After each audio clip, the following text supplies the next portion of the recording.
Kereta tahun berapa? Kita ni tahun 1998. Sebelum 1999.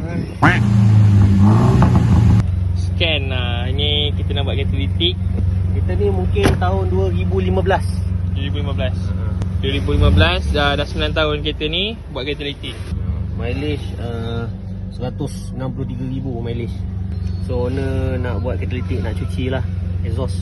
Sebab dia kata biasa dia main high rev dalam RPM 5, 6. So dia kata macam ada berat sikit. Dia kata nak try bagi boleh sampai 7 lah, RPM 7.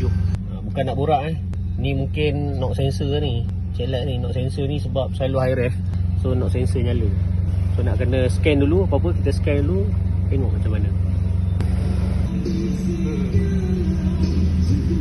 Kereta oxygen sensor kan? Wah, banyak geng kereta ni. Tapi keadaan ada dua lah. Untuk yang store ni sendiri yang pernah buat baiki. Ini keadaan tengah kita tengah nak detect problem sebelum buat catalytic.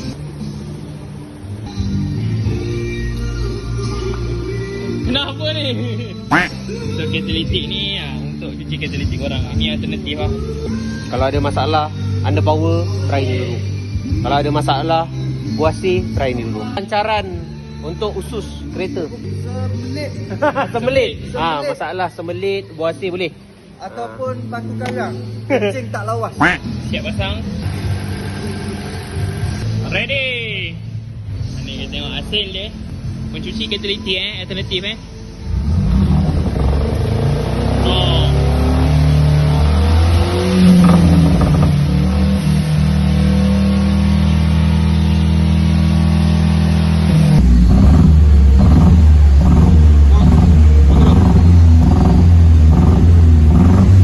Okay, settle. Apa lagi? So buat appointment sekarang untuk catalytic cleaner. Boleh cuci alternatif alternatif untuk cuci catalytic. Boleh like, follow, komen dan share. Jumpa lagi next video. Bye. Assalamualaikum. Pum pam.